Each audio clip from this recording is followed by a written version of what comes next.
You're in a ranked match. Someone across the map takes you out with a shot that feels a little too clean, a little too fast. You think, cheater. You report them. Now flip that around. You're playing your best game ever, hitting shots you've practiced for months, climbing the ladder, and then banned. Account flagged. No warning, no explanation. That's not a hypothetical. That's been happening, and the system doing the banning isn't a human reviewing your gameplay. It's an AI that analyzed how you move your mouse. The system isn't looking for cheat software anymore. It's studying your behavior, and if you play too well or just too differently, that might be enough. For most of gaming history, anti-cheat worked one way: scan the player's machine, find the cheat software, issue the ban. It was straightforward, and cheaters knew exactly what to hide. That era is over. Starting in late 2025 and accelerating through 2026, studios began rolling out systems built around behavioral analysis. Games like The Finals were among the first to integrate this approach at scale, and soon behavioral AI was everywhere. Solutions like AnyBrain don't look at your files at all. They watch how you play. Mouse micro-movements, reaction timing down to milliseconds, where your crosshair drifts between shots, the exact pattern of how you scan a room. The logic is sound. Cheat software creates patterns that humans don't. An aimbot snaps to targets in ways no human muscle can replicate. A wall hack changes how a player pre-aim corners consistently, perfectly, every single time. The AI learns what human play looks like. Then it flags everything that doesn't fit. The problem is buried in that last sentence, and we'll get to it. Apex Legends Season 28, February to March 2026. 139,697 banned accounts across all platforms in one season. 4,290 of those were DMA bans, direct memory access cheats, hardware devices that pull data straight from your system's memory without touching the game's files. For years, these were nearly invisible to traditional anti-cheat. The cheat ran on a separate device entirely. Standard scans couldn't see it. The AI caught them, not by finding files, by noticing that certain players knew exactly where enemies were in ways that didn't match any legitimate information source in the match. Respawn also reported reaching their lowest match infection rate since they started tracking the statistic, 4.1% midway through Season 28, down from a previous low of 5.8% in December 2025. That's real progress, measurable progress. The technology is working, so why is there a scandal? By early 2026, cheat developers had a working answer to behavioral AI, and they were selling it openly. Cheating as a service. Subscription-based cheat tools advertised on TikTok and distributed through Discord. Monthly fee. Automatic updates when anti-cheat patches dropped. And the key selling point, AI-powered humanization. The old aimbot snapped to targets at inhuman speed. The new ones don't. They introduce deliberate error, slight hesitation before a shot, occasional misses, natural-looking mouse curves that mimic the micro-tremors in a real human hand. The cheat isn't trying to play perfectly anymore, it's trying to play human. So now you have two AI systems in direct competition. One trained to detect inhuman behavior, one trained to imitate human behavior well enough to fool the first one. And caught in the middle, the players who are actually human. The complaints started appearing in volume around May 2026. Players with clean histories, no prior flags, suddenly banned, appeal submitted, no response, or a response that said the ban was final, reviewed, upheld, without explaining what triggered it.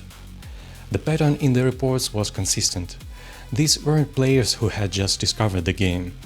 They were veterans, high rank, high hours, playing at a level they'd built toward over months or years. That detail matters, keep it in mind. This wasn't the first time. Valve's VACnet, their behavioral AI for CS2, triggered a false ban wave that hit the Counter-Strike community hard enough to generate mainstream gaming coverage.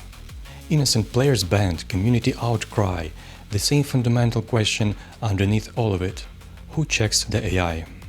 Players who dug into their ban notices started noticing a pattern. The flag accounts weren't running cheat software.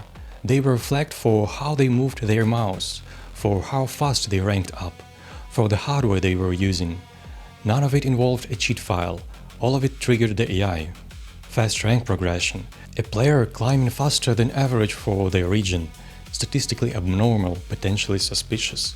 Older hardware with specific driver configurations. Certain legacy setups create input patterns that don't match the baseline the AI was trained on. Not because the player is cheating, because they are running software from a different era. Extremely high DPI settings. Some players use sensitivity configurations that produce movement data outside the normal distribution. Competitive players, in particular, sometimes use setups that look statistically unusual even when they're entirely legitimate. Switching from controller to mouse mid-session or across sessions, the transition produces a sharp change in input pattern, clean, sudden, consistent, which is exactly what the model is trained to flag. Unconventional play patterns, a player who consistently uses angles, timings or movement paths that don't match how most players approach the same situations. Not better, just different. None of these are cheating. All of them can look like cheating to a system trained on population-level data. That's the structural issue. The AI defines human by what most humans do. Anyone outside that range, skilled players, technical outliers, unconventional players, gets closer to the flag threshold. Not because they're cheating, because they're unusual. Here's the part nobody wants to say directly. A behavioral anti-cheat system trained on population data will, by design, treat extreme skill as evidence of cheating. Because extreme skill is statistically rare, and rare behavior is what the system is built to catch. The better you are, the more suspicious you look. There's a reason professional players frequently report being flagged or facing extra scrutiny. Their performance metrics are by definition outside the normal distribution. The system isn't broken when it flags them, the system doing exactly what it was designed to do, and the design has a flaw. And then there's the appeal process.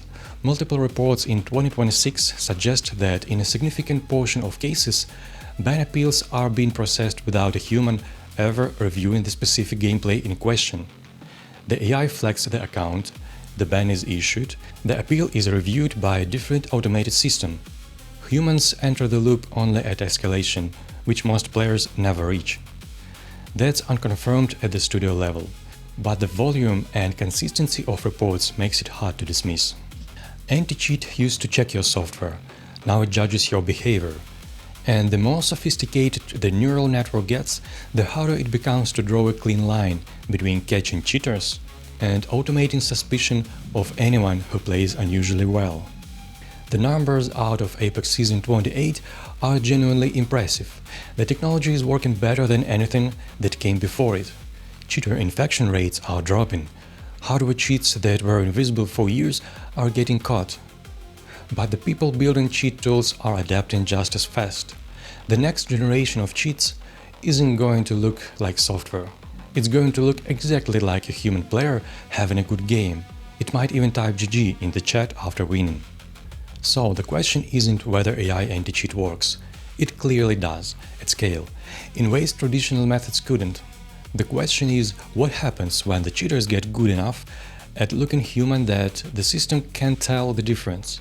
And how many legitimate players get caught in that net while it's figuring it out?